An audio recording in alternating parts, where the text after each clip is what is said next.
Okay, time check, 12 noon p.m. West African time, and we're getting started now. Good day, everyone, and welcome to the second edition of the Dear Nigeria monthly webinar. Thank you so much for joining us today. It's a Saturday, so we are appreciative of your efforts to join us. Allow me to do a little marketing to the organizer of this webinar. At Dear Nigeria, we've transformed energy from a headache into a simple click. Whether you need diesel, solar systems, cooking gas, or electricity tokens, dearnigeria.com delivers it all with unmatched convenience for people in Abuja and Lagos. We are building Nigeria's energy future, one customer at a time, making reliable power and energy access possible for everyone, everywhere. So, to the business of the day. Nigeria's oil and gas sector, which has powered the nation's economy for over 6 decades as the primary source of government revenue and foreign exchange, now stands at a critical crossroad. With declining production, aging infrastructure, persistent oil thefts, and reduced investments, coinciding with the global shift towards cleaner energy, Nigeria faces mounting pressure to reimagine its energy future. For today's webinar, we will discuss the topic, Nigeria's oil and gas sector at a crossroads, reform, decline, or transition. To do justice to this topic, we have Dr. Kaase Gbakon. He is currently Senior Economist at the Ministry of Energy and Resources in Saskatchewan, Canada. Previously, he held pivotal roles within the Nigerian National Oil Company across commercial and technical functions. He completed his PhD in petroleum economics, management, and policy with a focus on energy systems modeling.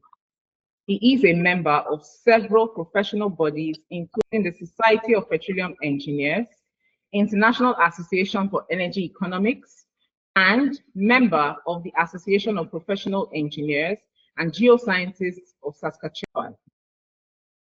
We also have Confidence Chisoma Jonathan. She is a lawyer, arbitrator, and mediator with a focus on oil and gas and alternative dispute resolution.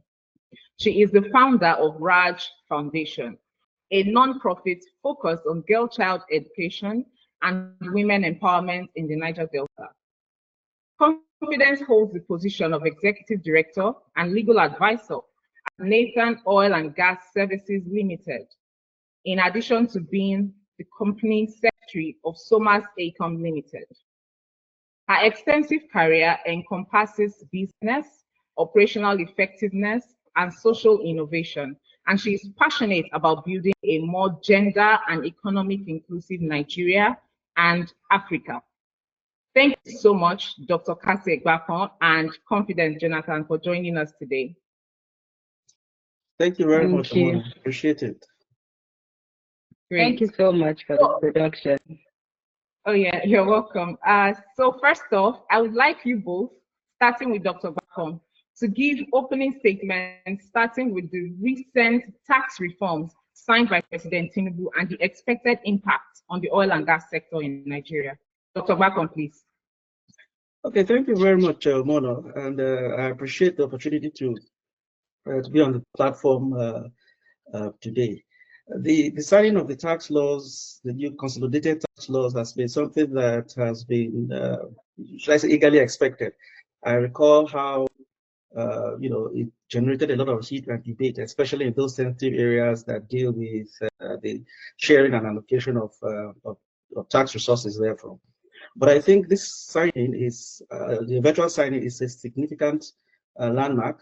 I know that getting laws signed, the process of getting our laws signed is a very tedious one. So to have 4 of these disparate tax laws consolidated into one document and signed is a huge accomplishment, and for that I should compliment the efforts of the government and the committee specifically charged with that.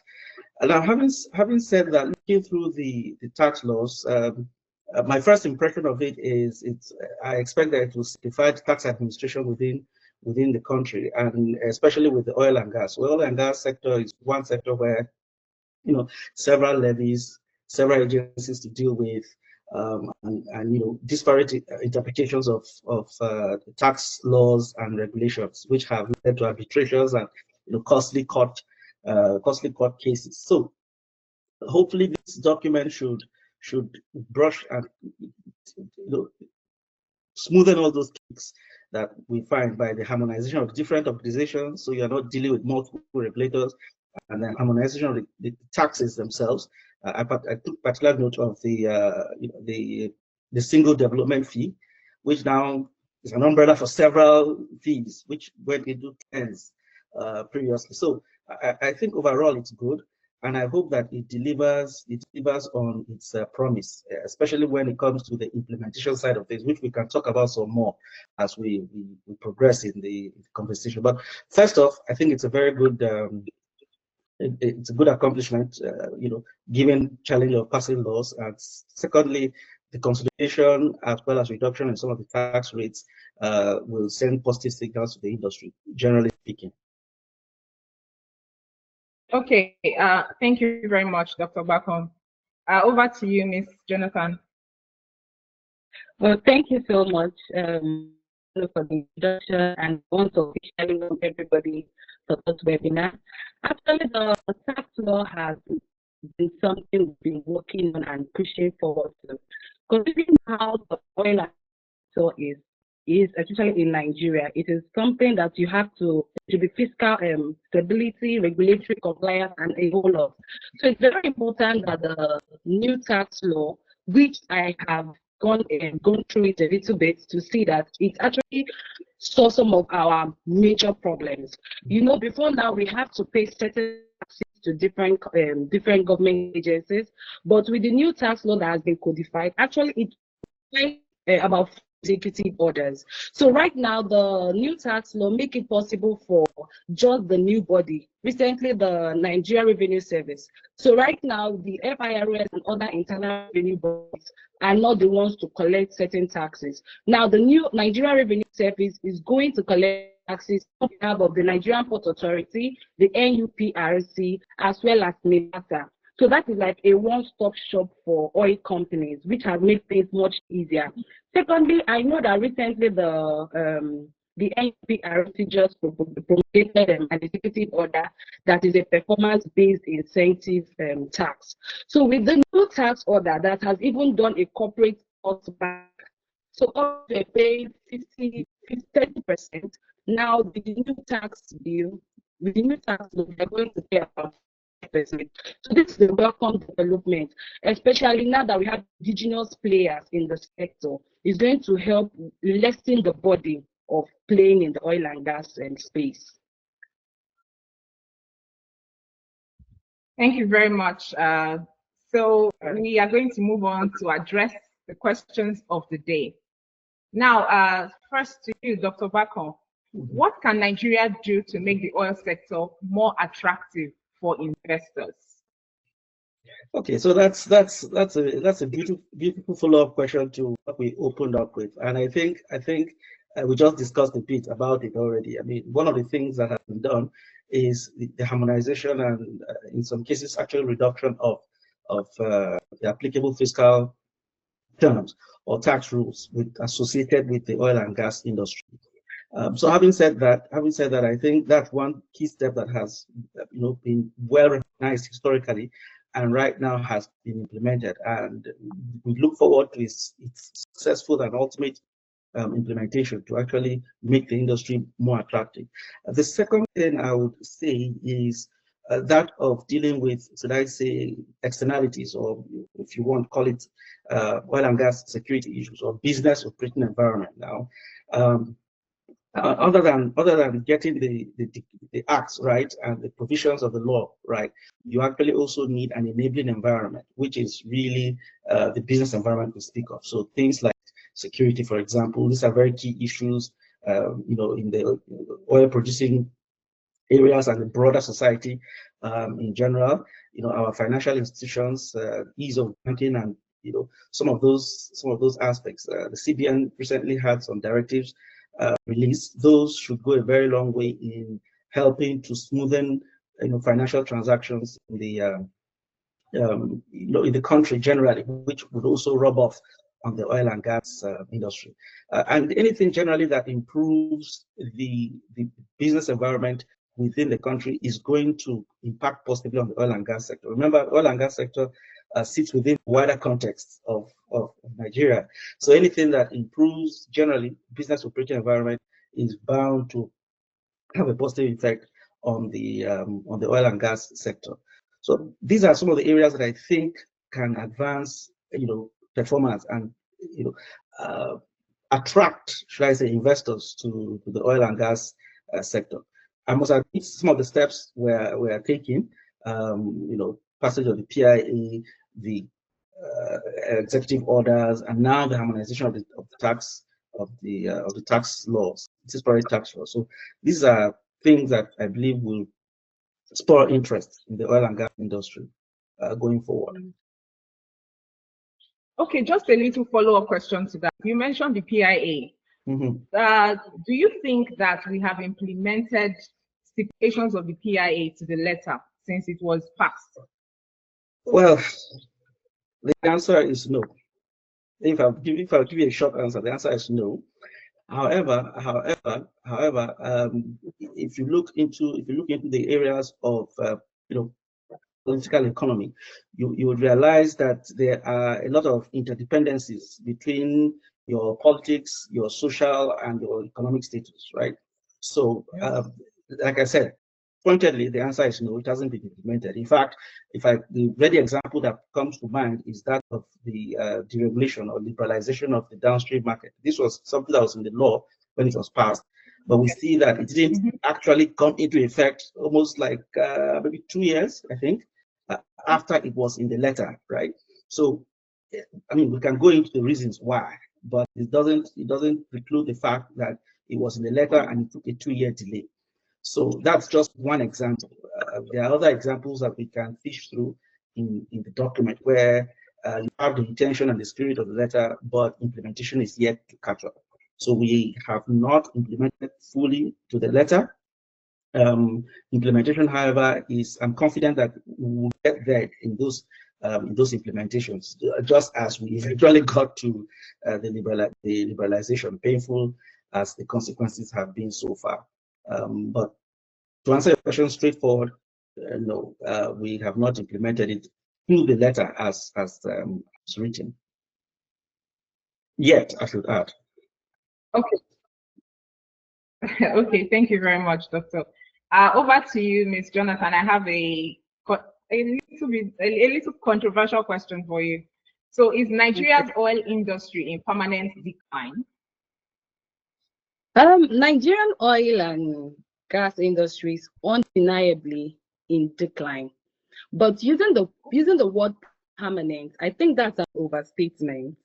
We pride ourselves as the largest African producers of oil and gas with a proven reserve of over 30 billion.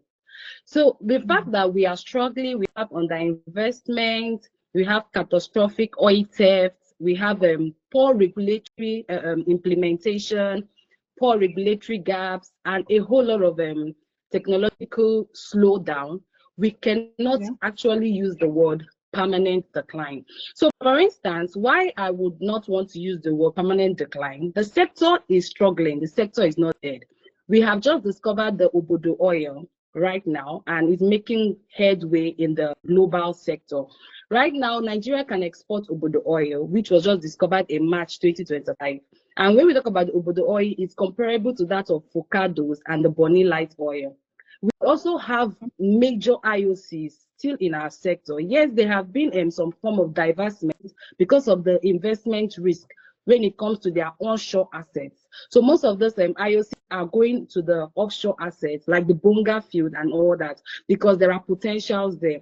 So the best way to describe our condition is a decline, but not a permanent decline. The country still possesses potential reserves. We have our potential reserves. We have the human resources. We have even indigenous players as a result of the local content laws and all that. So we can just try to revamp the system. And how do we do that? How are we strategic enough? Our policies, are they strategic enough to even weather the storms? What are we doing in terms of policy framework? I'm so happy that the tax law has been passed finally, because a whole lot of fiscal instability is a problem. When companies have to pay several taxes, duplicity of taxes is the issue. So we can make our fiscal frameworks, our legal frameworks, and also the governance issue and corruption. Nigeria loses about $40 billion as a result of corruption in this sector. So you can say that when we try to set our homes in order, we will be able to deal with a whole lot of systemic issues. They are quite systemic in nature. So let us try to ensure that we make the oil and gas sector in Nigeria investor friendly. So we try to collaborate. How is our collaboration with both international bodies and private sectors? How do we make it more attractive? So we cannot use the word permanent at this stage. We are still a work in progress. Thank you. Okay, brilliant answer. Thank you very much. Dr. Gbakon, can Nigeria's oil sector reform fast enough to stay relevant? Okay, so how quickly the oil sector reforms to stay relevant is something that is subject to several factors. Listening to your question, the first thing that comes to mind is the external global push in terms of energy transition. The other aspect, the other force, the other thing that is impacting in terms of relevance is the continued support of the industry to the well-being of Nigeria. So you can look at relevance in terms of, okay, globally speaking, does Nigeria still have a place on the supply side globally of the international oil markets? Domestically, is the oil industry still relevant in terms of helping Nigeria to develop and achieve energy security, energy self-sufficiency, and all of that? I would say that it is an uncertainty, mostly because take the energy transition influence or force, for example. This is something that a few years ago looked like it was, we are going to soon end all use of oil in the next 2 decades, and it's all going to shut down. And in fact, these were some of the thinking or the reasoning behind some of the clauses or provisions you have in the PIA and the justifications for even some of the fiscal incentives you have. The thinking was that make the most of it before it loses relevance and you lose your place on the global stage, right? But now we see that picture is changing slightly. Yes, you can have a lot of penetration in renewables happening, but you also have a lot of energy use growing. And so it's not very clear that you are going to be the oil industry is going to be irrelevant going forward. And of course, Nigeria's oil industry is inevitably tied to the global industry. So that uncertainty remains. Now, but it doesn't mean that as as Nigerian policymakers or as governments sitting, we can then relax and say, well, okay, the storm is over, we can proceed at a glacial pace. No. I think it also presents an opportunity to hasten up and quickly move with speed to implementing some of these provisions we have put in place. I go back again to the Tax Act because it's very relevant to our discussion here. I couldn't help but take note of the statement of Oyedele, who led the committee on the tax reform, where he himself, having midwifed this beautiful document, is now saying, well, he hopes that it gets implemented as designed, because even he realizes that it is not in the document itself, it is in the implementation and some of those other issues that Confidence had mentioned, regarding challenge of implementing some of the provisions of the law. So I would only say that there are a number of forces that define what relevance is, and some of them are slowing down. Key point is that of the the energy transition, which is a global thing and which impacts, the kind of investments we make, the kind of incentives we offer, the kind of policies we frame around this based on the expectations we have of the future going forward. So I think it's not an excuse to be glacial or to take your time about implementing and getting reforms up to place. It's just a wake-up call to know that, look, there are so many uncertainties that you cannot afford to wait. You cannot afford to have your tomorrow, because even as we speak, even as oil industry has gotten, should I say, a breather, there are other players waiting in the wings to take market share from you. Okay, so that is also another reason for you to hurry up. Namibia, Guyana, Mozambique, and we can go on and on. Even the continent, Sierra Leone, Senegal.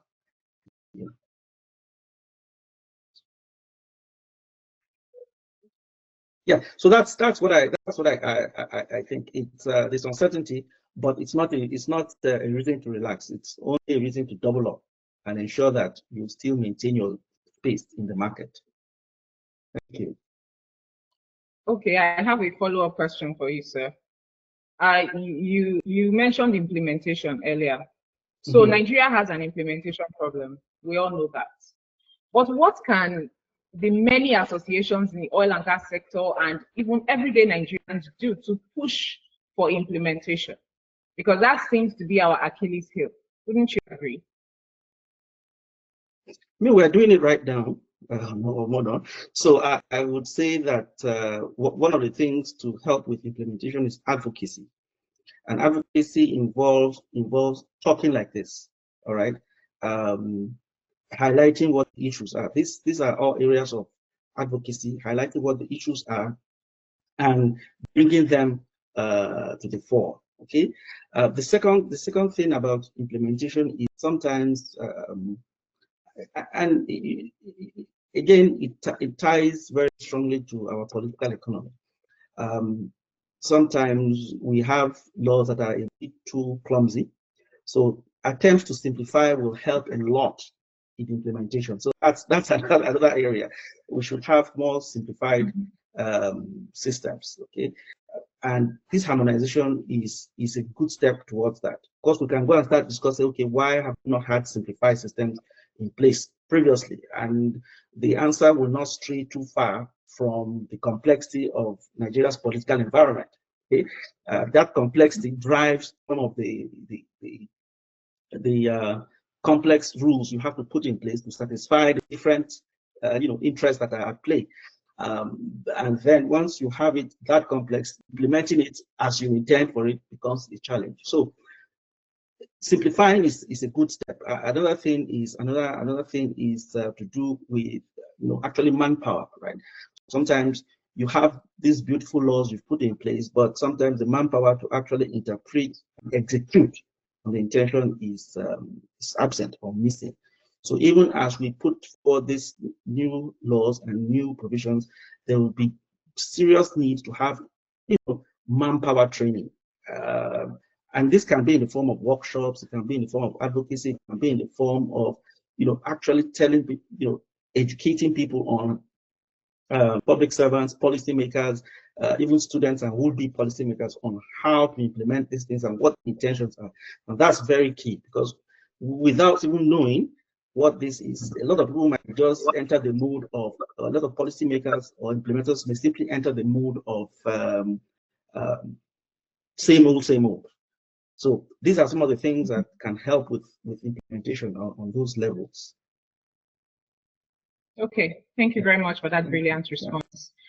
Ms. Jonathan, I'm sure you know that probably 10 years, 12 years ago, Nigeria was producing up to 2.2 million barrels per day of oil. Now we're struggling with maybe 1.2, 1.3, aside from condensates. So how can the country prepare for the economic effects of producing less oil? Okay. The approach we're going to use in terms of when it comes to producing less oil, we have the production capacity of about, like you said, 2.1, 2.2 million barrels per day. That's like the increase our production capacity. But over time, we have seen that we have been producing less and less, which is not able to meet up with the energy demand. So the approach we are going to use to solve this problem is to diversify the economy. Okay, the 2 weeks ago, as I conference, I was among the selected participants, and everybody was saying the same thing. The fact that the world is moving, this global shift, right? With the need for decarbonization, reduction of emissions, and non-reliance on fossil fuel. Yet, let us not deny the fact that crude oil will be relevant for years to come. It will still be relevant for years to come. But what we have to do is, while we are struggling to, even when OPEC has actually reduced our quotas, we are still struggling to meet up with the quotas that given us by OPEC. So what do we do? Diversify the economy. How do you prepare when you know that a particular sector, which makes up about 60% of government revenue and constitutes about 90% of your exports, what do you do? The fact that we are not proactive in this part of the world actually pains me. We are struggling in this sector. Why not look for alternatives? How can we provide the effect of producing less?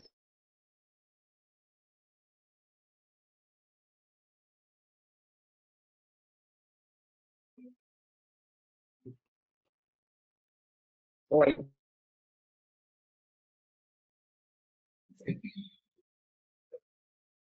Did she freeze?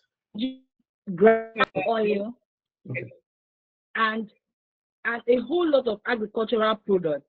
We have palm oil in the east. We're using it to produce and develop the eastern region. We have granules in the northern region. We have cocoa in the western region. That was what Chief Obafemi Awolowo used in building the Liberty Stadium, used in building the cocoa house. Why don't we go back to agriculture? Our only challenge now is mechanization, irrigation. There are lots of new procedures, high yield seeds that can be cultivated indoors. That's what we should be looking at. The Dangote refinery also produces fertilizers. And I know that the last time the Minister of Agriculture was talking about distribution of fertilizers at low rates to farmers. So let us go back to what has been working for us. The world is moving, and Nigeria too has to move with the world. Our current agricultural state needs to be improved.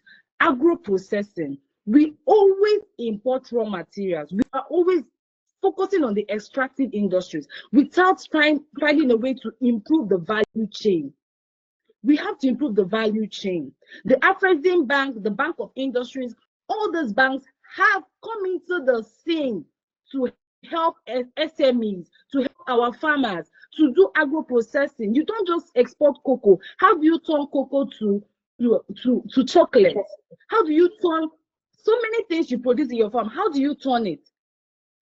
Sometimes I'm disappointed in the language of the NUPRC. I know that our salaries are paid with the revenue we get from oil, and that truthfully, the Nigerian trillion naira budget is being covered by the revenue from oil. But that should not just be what we should be focusing on. While we are trying to incentivize investors, make it an industry-friendly sector, but we should also find a way to develop other area. What about our manufacturing sector? We have Innosim Motors, we have other companies and industries struggling in that sector. We should give them tax incentives, tax credits to build those other sectors. Why the oil and gas sector, comes back to normalcy. So it's very important that our creative industries, the movie industries, the social media and everything. There is a whole lot of buzz in the social media. We can also build social media academies, content creations, hubs, where people come and learn. Capacity building. We have the human resources, but how are we building them? Our curriculums, are they aligned to what the world is doing? There's a whole lot of skill gap in Nigeria. I tell you, Yes. So there's a whole lot of skill gap in Nigeria. Our graduates cannot fit into the culture of some organizations. There is a mismatch. So we need to go back to our curriculum. I don't believe that engineering that we taught in the 1990s, the curriculum of that engineering is still used now because a whole lot of things have changed in the sector. Employers are looking for people that are skill ready. So you must upskill, you must reskill. You must always be ready to do things in innovative ways. So there are so many areas that we can look into as we continue to revamp and reduce the struggling oil and gas sector. So there's something to do. And I want to add something I saw on the internet that was 2 days ago. So the Sovereign Wealth Fund. The Sovereign Wealth Fund consists mostly of the revenue, the excess revenues we get from oil. What are we doing with it? Nigeria has foreign earnings, definitely from oil and gas sales. What are we doing with the excess? Or are we just are those money just going to be there for politicians? We can diversify by using our sovereign wealth fund in hand building assets. We can buy, we can even do a whole lot with just the money in the sovereign wealth fund. So these are the things we should consider. We just improve our tourism sector. We should improve our digital economy, our technology, okay, right now we have Flutterwave. Flutterwave is making a whole lot of ground on global scale. The fintech industries, we have the young creatives, the tech guys, they're doing a lot of things in the technology sector. Why don't we leverage on these things? Why are we not leveraging on renewable energy sources? We have abundance of the solar, the wind. Why are we not leveraging? Why are we still hell-bent on fossil fuels? So these are the things we can do to provide a kind of an assistance to the sector that has taken care of us for years. Has taken care of us for years. So let us build other sectors that can help us, be on the global stage, compete with our mates out there. Thank you. Thank you very much, Ms. Jonathan. I'd like to say a few things in response to the points you raised. I know that the government is doing a lot when it comes to trying to mechanize our agricultural sector. I know President Tinubu, was it last week or some days back, he introduced a company that is supposed to, supply certain mechanized tools for farmers in Nigeria. And I also know that the telecom sector is doing really well, according to the reports from National Bureau of Statistics. So aside from the oil sector, yes, our telecoms is doing very well, and the digital economy as well. Like you said, social media is on the rise, and a lot of people are earning dollars on social media. So that's something, and then we can teach those skills to people. Hubs can organize events and skills workshops to help the Nigerian youth, especially those who are unable to get white collar jobs, right? And I also like the fact that you mentioned upskilling or reskilling, right? Because I think that's a problem. And our school curricula as well. It's ridiculous. People are still studying the same curricula that I used when I was in secondary school, and that's a long time ago, right? So we need to be in tandem with the rest of the world. The world has changed, and we need to make sure that our school curricula reflects that. So thank you very much, Ms. Jonathan, for the brilliant answer, as always. So back to you, Dr. Gbakon. But before then, I'd like to talk to our audience. We are well into the second half of this webinar. If you have any questions, please drop your questions in the chat box, and I'll make sure to read them out for our speakers to answer. So back to you, Dr. Gbakon. Like Ms. Jonathan mentioned, diversification of the economy. So do you think Nigeria's oil wells will run dry before its economy diversifies? Okay, so thank you.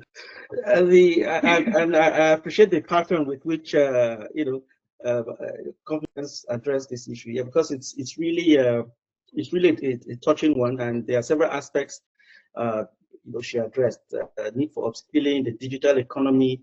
There's the blue ocean economy. There's performing arts, and all of those aspects. There's tourism, manufacturing, agriculture, and all of these things. All of these things can contribute to broadening the tax base or wealth base for the country and enable the country to do more.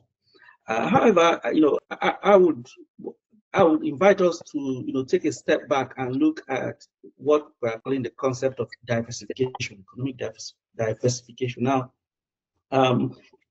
it's a particular challenge, and especially with resource-rich countries in terms of moving away from the huge influx of wealth that those resource sectors tend to bring, right? So we speak of diversification, but there are relatively few countries that have actually achieved that level of diversification that we talk about, and there is good reason for it. I'm not saying that there is no opportunity to move away from oil and from the predominance of oil and gas, but just so that we understand where the parameters are. So that's the first thing. Although there are countries making a lot of effort. So, for example, a very clear example that pops to mind is that of Saudi Arabia. Saudi Arabia is very heavily into trying to diversify its energy sources. It's trying to diversify its economy. It's the reason why it's building a multi-billion-dollar city, in the middle of the desert to attract growth, tourism, and what have you. Take the UAE, take Qatar. These are countries that make multiples in billions. But you see, the UAE and Qatar, they are struggling to host football events. They are struggling to host Formula One events. All of these things are for the purposes of diversification because they want people to come in. These cities or these countries are being built as places, go-to destinations, essentially. And the reason really is to try to diversify or move the economy away predominantly from that oil and gas sector, which can really, can trap if you do not take deliberate, intentional steps to address these. Now, having said that, I would also want to remind us that, I sort of like smile when I hear we talk about Nigeria as an oil-producing country, and we brag as largest producing country on the continent. If you do a sober reflection, really, for the size of Nigeria, we're not that big an oil producer. I'm sorry. Yes, it looks like a lot. Even in our heyday at 2 million barrels a day, it looks like a huge number. We have, in our social cultural imagination, we have been used to seeing these billions of dollars that we keep splashing across our headlines. But the truth and the reality is that if you even let me grant you 2 million barrels a day, at a population of 223 million, how does that compare with, for example, a state or a province in Canada producing 4 million barrels a day with a population of 4 million people?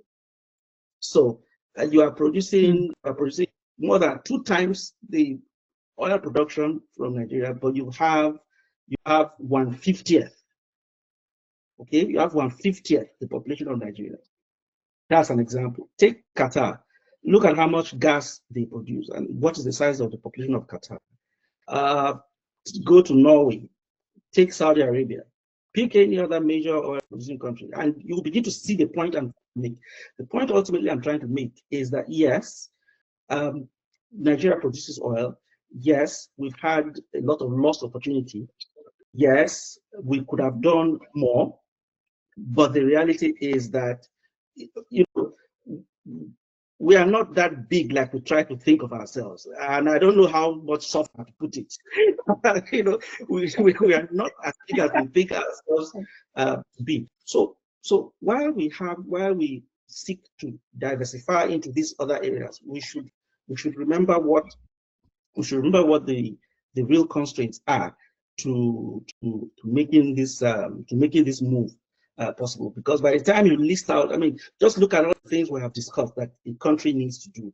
And remember, again, it's very difficult to talk about natural resources and energy without talking about the political economy. Again, go back to how the country is structured. We talk about things like education, we talk about things like health, we talk about things like housing. For a very long time, these are things that have been concentrated in the center, mostly because the resources were concentrated there. So again, before we start going into the politics of restructuring and what have you, the simple point I'm really trying to make is that yes, the application is a thing to do, really, to be honest, even for your own security. You can't afford to just rely on one single source of income. Like in the case of Nigeria, it's mostly oil and gas. So if your production is declining, or if your major investors are shying away from your environment, or if the world is moving away, your major markets are moving away from huge use of transport fuels because of changing demographics in those societies, what are you now left to do, right? So even from just that perspective of security, the security risk of it, it's important to diversify, right? Even if you don't consider any other thing, it's important to diversify. However, as we walk into those steps of diversification and the things that you need to, the long list of things we need to do, let us also try to remember, what the reality is around the steps that we are taking. And to be fair, we've heard about diversification for a very long time, right? For the first time, we I may be mistaken, and correct me if I'm wrong, we talk about the blue economy, right? Blue, which has to do with marine. Now that's an aspect of our economy that we never really paid attention to. Okay, so so when I hear about the Obodo crude, or I hear about the is it Otak?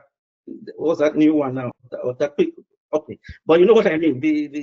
The new terminal that was just constructed, or I hear about some of those terminals.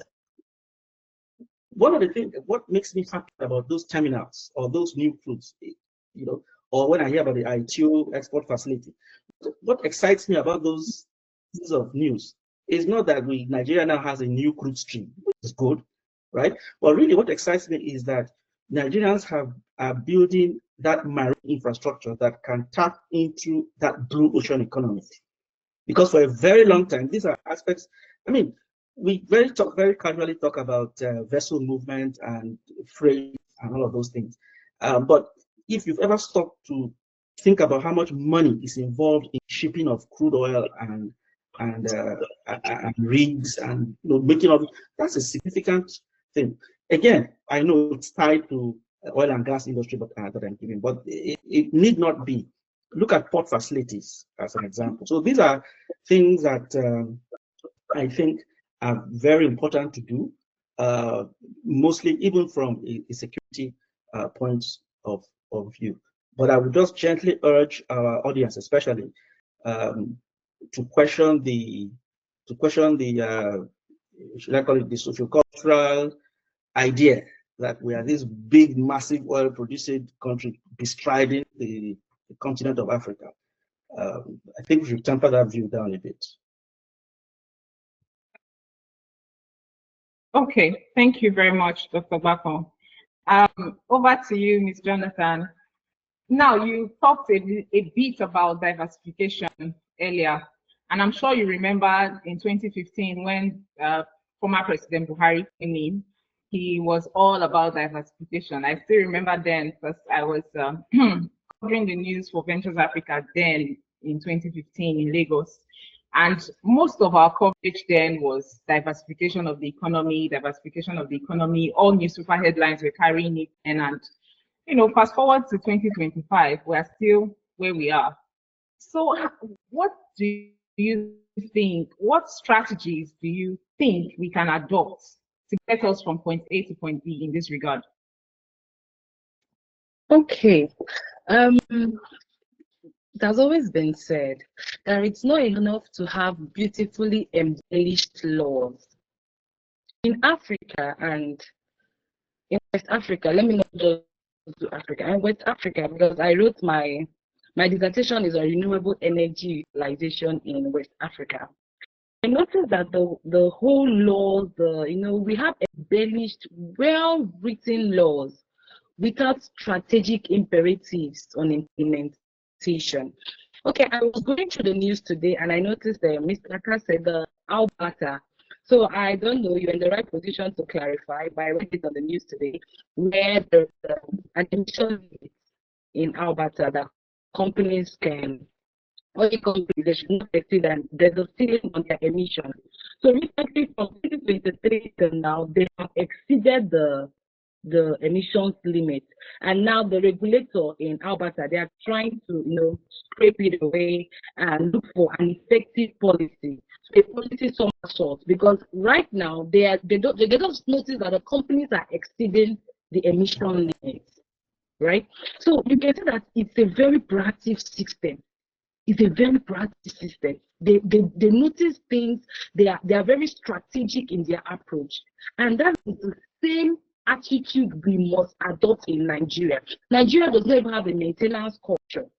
The street lights in my house that NDDC put, sorry to say, the street lights is bad. Some are falling like this, some are like this. No, in a well-organized system, once you notice that the street light is falling, somebody comes, oh, hello, what's going on? They bring their technicians, but here, the street light is about to fall on us. So you can see that Nigeria problem here, my sister, is just too much. It's too much. So what do? We must be strategic. If you say we're in a decade of gas, for instance, the same PIA, because I analyzed the PIA, I wrote articles of PIA. PIA says there should be no gas flaring. That's section 109. There should be no gas flaring except there is a waiver in extreme circumstances. If, for instance, in the production facility, there is an associated gas. So there is an amount of gas when the crude is being produced. It comes with some other elements like sand, water, and some gas, right? So some of the gas are flared. So there is a cap on the gas that you flare, right? But because of the economic implications of that processing and storage, it is quite huge. Nigeria has only dealt with oil for so long. The gas aspect has always been ignored because of it's quite capital intensive.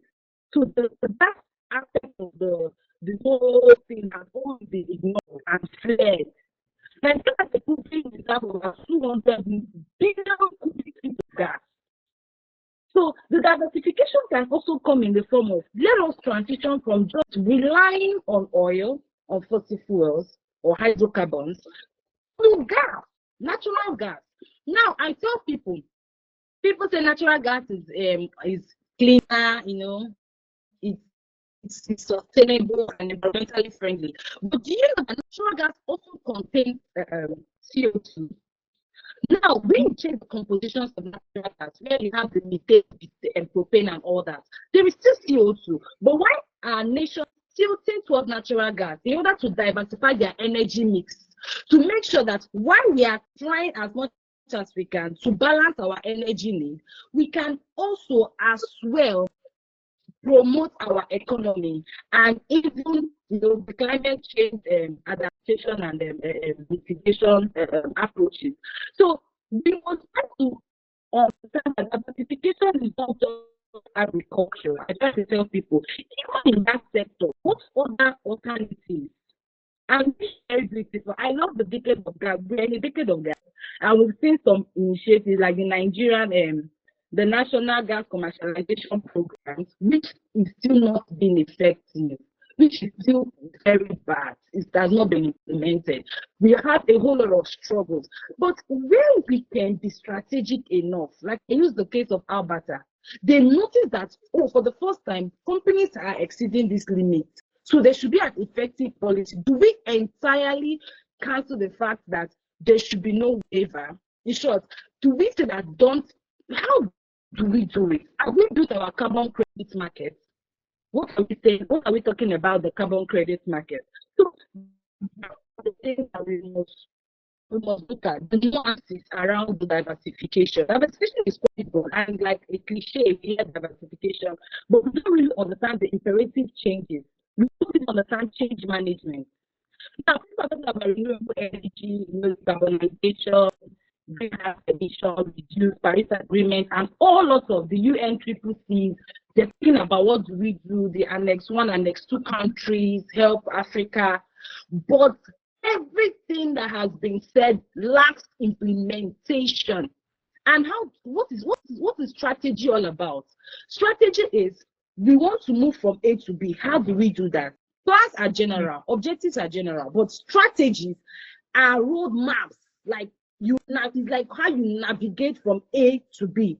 So do we cut out gas flaring entirely? Should we keep it? Who are the regulators? Do we have watchdogs? What is the standard reporting system for greenhouse gas emission? Does Nigeria have the technology to capture carbon and store carbon? What about our geothermal well, converting well bores to geothermal wells? So what are the strategies? And I tell you, policy is the head and tail of these things. What our policies are robust and quite flexible and adaptable to changes.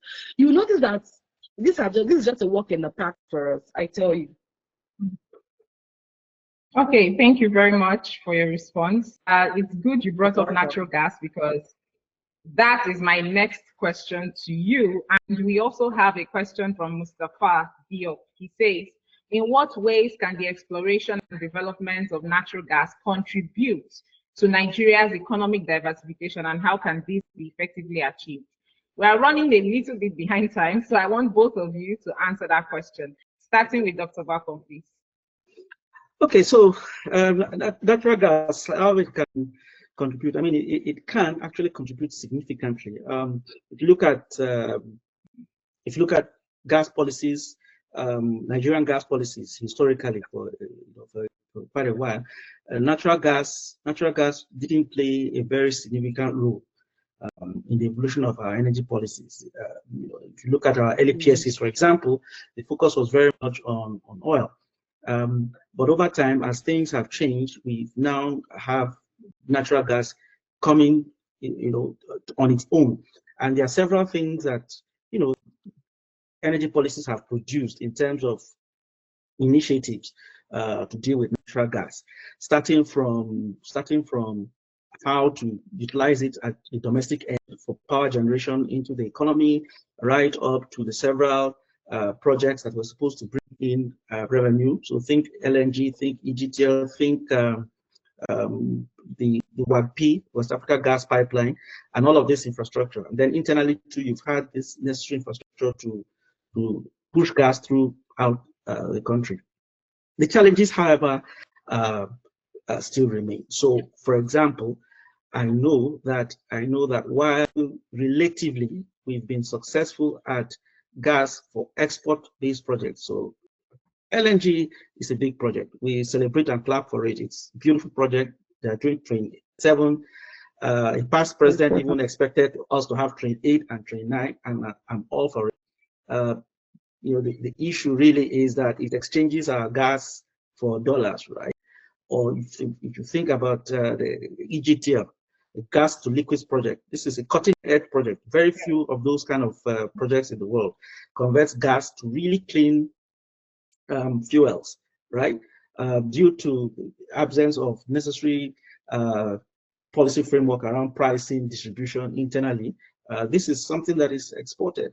Think of RP. We are taking gas out. So the export-facing projects have really moved ahead of those that are more domestically facing. And we can talk about the reasons why. But just to address the question that has been asked, I would say that we should continue the efforts of domesticating the use of gas in the country. Some of the incentives that have been signed into law right now to do with, for example, the executive order around non-associated gas development is a good step. I mean, just looking at it, seeing the provisions it has, and whether it's of course, I would need to prove the sufficiency of it, of those incentives to actually spur the necessary development of upstream gas, and then supply into the country, and then the necessary infrastructure. So those are key elements. We want to get domestic production of gas up because we have a lot of gas in terms of reserves. You want to get the pricing of gas right, and you need to be able to get that value chain or that supply chain right up to the end and encourage its use, not just as CNG or LPG for clean cooking, but you really need it for significant industrial purposes. So other than power generation, which is really key and important, gas can contribute towards gas packs. So we're thinking methanol, fertilizer, and all those other petrochemicals and derivatives that can come from it. That is a base for a manufacturing sector, for an industrial sector. Yeah. Now, of course, if you want to export that, that's all good, but at least you would have done some value add in country first, right? Before exporting. So I don't have a problem with exporting methanol. All right, I don't have a problem with exporting fertilizer. I mean, if you can do it, that's good. But you should have a factory here of manufacturing an industrial base that develops an economy around it. So that's how I would put it. Lots of potential for gas, actually, lots of potential. You only need to look at Qatar to see what they've done with gas. Yeah, and you only need to look at Australia to see what they've done with gas as well. Right, so it's a huge resource. It's waiting to be tapped, honestly. Yes, thank you very much, Dr. Gbakon. I remember earlier this month, the business forum organized by the Association of Local Distributors of Gas, the DMD at Falcon Corporation, she mentioned that pricing has to be right, and it must, align with both the investors and the end user. I really found that to be very precise and very important, because a lot of times we ignore pricing, and that's why we have power generation issues based on gas, thermal power. That's true. I know we're out of time, but if I would just add very quickly before you move, and to do with the pricing, ultimately at the end of the day, and it's what we've been discussing, back to Confidence's point about diversification, ultimately at the end of the day, what I think at the end of the day is key for Nigeria is actually expanding the pie or the cake, right? Yes, we need to get pricing right, but the reality is, as we have seen with the removal of subsidy, it's a good thing, but it's painful. It's painful because purchasing power is constrained. Why is purchasing power constrained? We have an economy that does not match our size. So expanding that pie is really, really key, because then it increases ability to purchase, and then these things become less of an issue. Look at the struggle we've had with subsidy removal and gasoline prices. Now try to multiply that and imagine that for electricity, and and I know we have band A and all of those, and there are complaints that you pay for that. Right. So but point I'm making is you need to expand that pie. That economy needs to grow, needs to expand, so that people can afford these things without crying so much. And government doesn't have to subsidize or intervene all the time. Yeah. Okay, thank you very much, Dr. Gbakon. Over to you, Ms. Jonathan.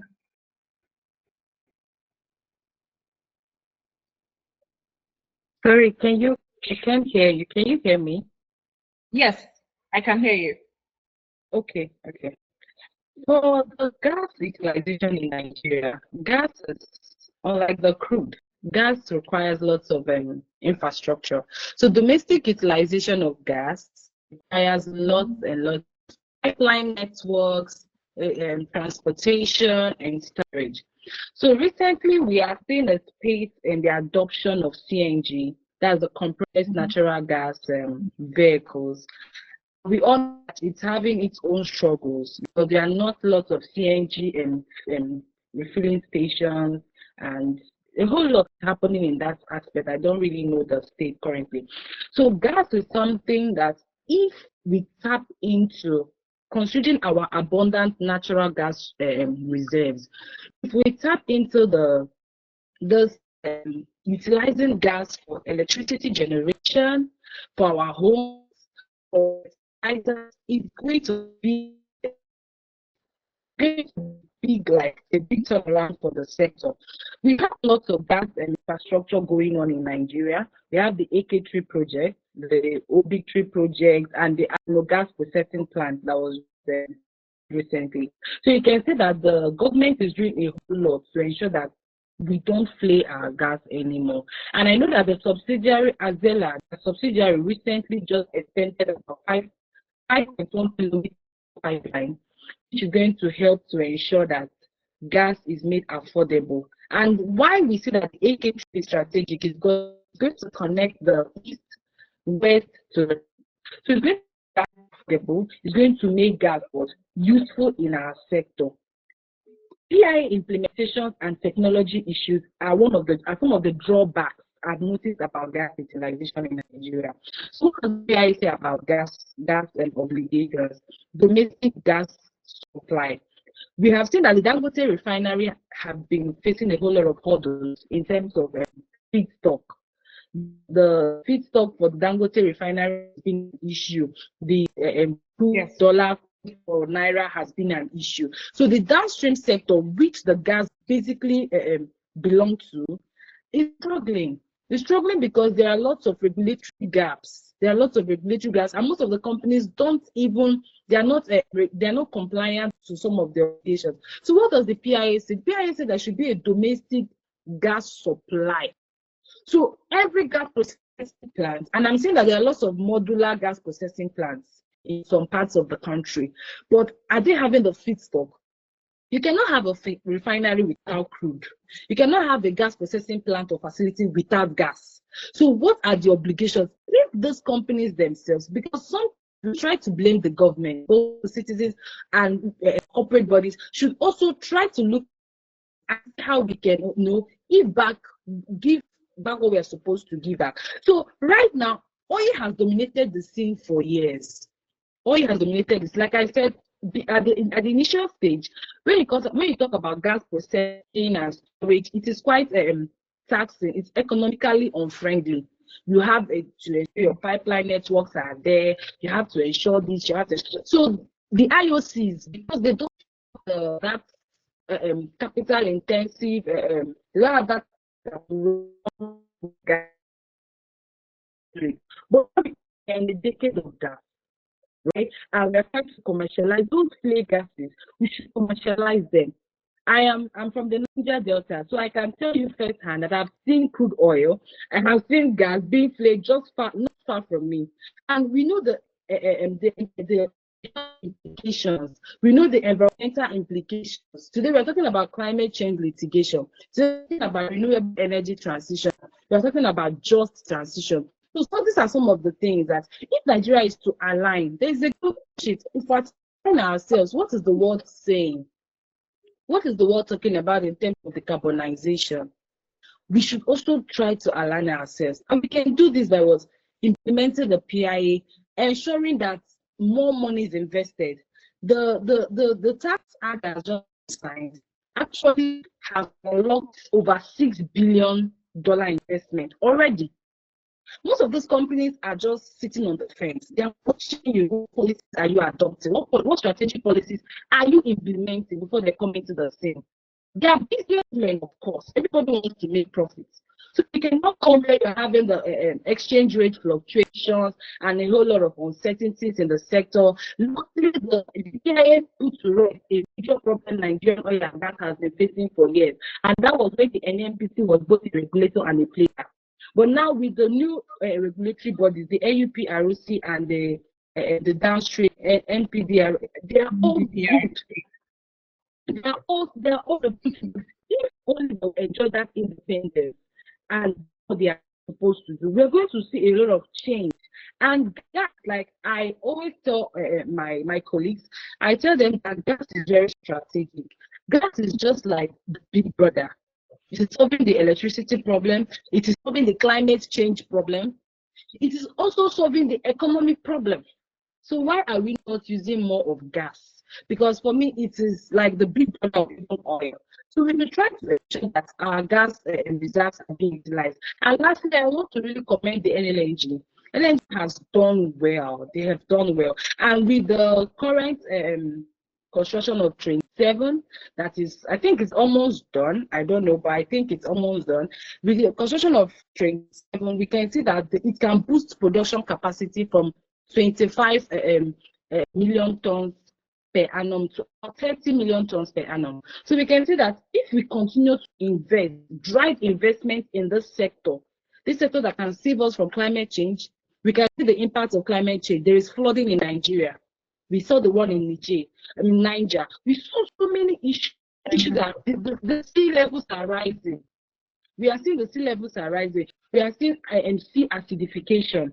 Those are they are manifestations of climate change. And right now we have been warned. The IPCC has warned us global temperature should not go beyond 1.5 degrees. But we can see that we are almost there. So what are we doing to? I think climate change is not just a retreat, it's an existential threat. It's a threat to our living. And Africa contributes less when it comes to emissions, but we suffer the most. Yeah. We suffer the most. We are the less equipped to fight climate change. We are not even ready when climate change discussions are ready. And you know what? Once you are not on the table, you're on the menu. So you can see that we have to try our best to ensure that gas is not just, we're in a decade of gas, Gas is our transition fuel. What are we doing? What are the infrastructures going on? Are we creating pipelines? Because I want Nigeria to get to a point where we can have piped gas to our homes. Don't gas to buy gas. You know the implications of buying gas in cylinders. It's actually very risky. But when we have gas pipelines connected to our homes, to our kitchens, that should be the level we should aspire to be in Nigeria. Okay. Thank you very much, Ms. Jonathan. And we're behind time. So I just want both of you to give your closing statements. I have a question for you. So in a few words, you just tell me what you think, right? So how can Nigeria balance energy needs on one side, economic growth on another side, and then climate change on the other side? In 2 sentences, please. Dr. Gbakon, you go first. Oh, that's a huge constraint in 2 sentences, but I'll try. So I would say investment in the existing energy infrastructure, investment in gas, and strategic implementation of relevant climate change policies. There are 7 areas where you can contribute to the climate change discussion. Top of which is energy efficiency. So free tip, that's what we should focus on if we're going to blend energy, economic growth, and meeting your commitments to climate change. I know I did 4 sentences or so. Yes, you did more than 2 sentences, but that's fine. Over to you, Ms. Jonathan. Okay, in 2 sentences, Nigeria can actually balance their energy needs, economic growth, and climate change through strategic international collaborations. I know there is a firm in Lagos that just got about 20 million euros from Germany to do the solar panels in rural areas, rural electrification. So where we are, we harness our relationships, we strengthen our relationships with international bodies, international governments, we can actually achieve that balance of energy needs or economic growth, as well as the climate change. And PIA implementation is very important. The PIA contains novel provisions. The PIA is just like, PIA stayed at the National Assembly for 20 years. It stayed in 20 years. So it's like, that's what came and everything. So if I implement the PIA, we will add a whole lot. And lastly, I would say we can do this by partnerships, public-private partnerships. So we have to ensure that the civil society organizations, private bodies. We are working together. This is all about teamwork, right? We can't do it alone. The government can't do it alone. We must sensitize our people on climate change. We must ensure that certain regulations are obeyed. We do a lot of sensitization, and that will be good. I'm sure we will. Okay, thank you, Ms. Jonathan. You did a whole story, but that's fine. I'd like to say, yeah, I would like to say we've come to the end of today's webinar. Thank you very much to Dr. Gbakon and Ms. Jonathan for being our guest speakers today. And we look forward to the next webinar organized by Dear Nigeria, which will take place at the end of the month in July. So thank you very much, our audience, for tuning in, and we're grateful to you. Looking forward to having you next month. Enjoy the rest of your weekend. Have a nice day. Thank you. Thank you.